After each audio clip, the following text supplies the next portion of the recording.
orúkọ ọmọ nìjánu ọmọ, àìná ní orúkọ, àìsìbìkítà korúkọ ó má bàjẹ́ ní òjẹ́ kọ́kọ́ orílẹ̀-èdè yìí ó ti gúnlẹ̀ sébùté ògo. Ọ̀kín ọlọ́jà láwùjọ ẹyẹ, mo rí kí n tó wí, kì í ṣe wípé mo ń méfò. Wọ́n lámùkùn ẹrù ẹ̀wọ́, olókè lẹ́yìn ń wò ẹ́ owó lẹ̀. Ìpìlẹ̀ inú ilé oníkálukú nìṣòro orílẹ̀-èdè yìí ti ń bẹ̀rẹ̀, kó tó di ti mọ́ ẹlẹ́dẹ̀ ń wọgbà níwá ìbàjẹ́. Ẹ jẹ́ kájọ máa yẹra wò nínú ìwà. Ohun tó bá dára ó ń fi àdúrà ń làwọn àgbà wí. Bọ́rọ̀ bá tún kù díẹ̀ káàtó, àwọn ọlọ́gbọ́n ní ká ké polódùmarè ọba. Ṣùgbọ́n pa àwọn ọmọdé tí wọ́n ti ṣòfò làákàyè nílẹ̀ yìí àtàwọn àgbà tí wọ́n ti fọ́fun gbé mu. Orin pẹ̀lú yìí ò lè dára mọ́ láyé ni wọ́n ń fojoojúmọ́ kọ ní tiwọn. Bẹ́ẹ̀ sì lọ̀pọ̀ ọmọ ọdún 10 sí 14 ńlẹ̀ yìí tí wọn ò dúró gbẹ̀kọ́ ilé débi tí wọ́n ó farabalẹ̀ lóde. Yìí ni wọ́n ń sọ kiri pé báwọn bá lè ráàyè dórí ipò nílẹ̀ yìí, owó tààrọ̀ ọmọdọ́mọ àwọn ò ní lè ná tán ilà wọn ó kọ̀ọ̀kọ́ jí kó lọ́jọ́ tán bá gbá wọn sórí àlééfà. Orúkọ ọmọ nìjánu ọmọ, adélébọ̀ tó ń gbàlè fọ́kọ́ ọlọ́kọ nínú ilé àti ládùúgbò wọn. Ó tún wá rán ọmọ rẹ̀ rè gbowó lọ́wọ́ àlè. Irú orúkọ wo ni wọ́n fi sílẹ̀ fọ́mọ tó bí? Bó bá ṣe korúkọ rẹ̀ ni wí fún mi. Àbíwọ ọkùnrin tó ṣe wípé àwọn ìyàwó oníyàwó tẹ́jọ́ ń gbélé àti ní gbogbo àdúgbò ni wọ́n ti mú balẹ̀ tán torí pọ́wọ́ rẹ̀ gbé pẹ́lí ẹ̀jú tọkọ tó fẹ́ wọn. Sorúkọ rẹ̀ ni sọ fún mi. Orúkọ ọmọ nìjánu ọmọ, àìmọye awakọ̀ ló kó gbogbo ìṣòro ayé rẹ̀ lórí ọkọ̀ tó gbà lágbàwà láìrò tẹni tó kówó rọkọ̀ fóun. Bẹ́ẹ̀ ni ìwà gbèsè òkan mi ńlọ́pọ̀ awakọ̀ ń hù nílẹ̀ yìí o. Bí wọ́n bá ṣiṣẹ́ tán, wọ́n aparọ́ fẹ́ ni ó lọkọ̀ kọ́kọ́ bàjẹ́. Àwí tán ó wá ń sọ fún un pé tọ́rọ̀ ò bá kọ́bọ̀ lọ́wọ́ òun. Ìgbà tó ṣe pé gbogbooro àtọ́tí pẹ̀lú ìyàwó oníyàwó tó yàn lálẹ́ ni wọ́n jábọ̀ fún bó bá di lálẹ́. Àṣà abẹ́ ni ó lọkọ̀ bá ká ní tiẹ̀, ọba òkè ó sì tẹ́rọ̀ọ̀gì ni wọ́n ń dá. Òpònú rẹ̀ ti gbàgbé pé dọ̀bálẹ̀ pẹ̀lú omi ojú lẹni tó lọkọ̀ fi ṣe ọ́ láàánú ńjọ́ kìíní. Bó bá sorúkọ rẹ̀ níwà tí wọ́n ń hù yìí kó máa rókì sí ọlọ́kàn.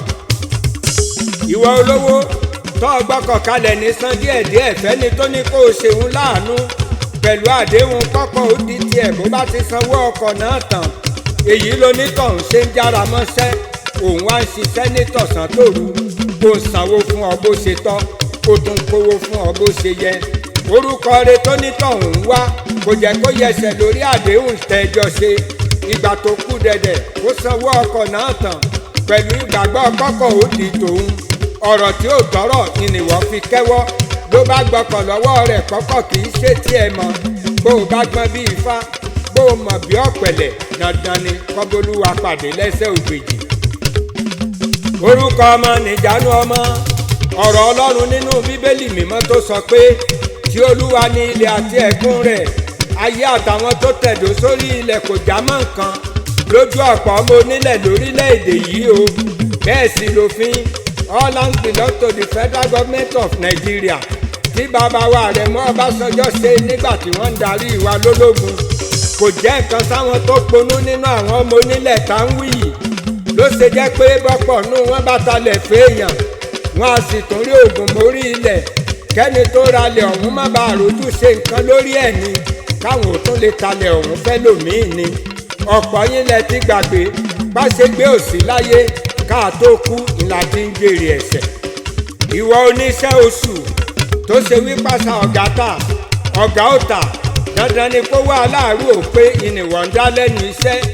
Àtiwọ́ tó mọ bí wọ́n ti ń fi gègé sógúndogójì, gbogbo rẹ̀ pátá ilẹ̀ ò gbẹ̀san.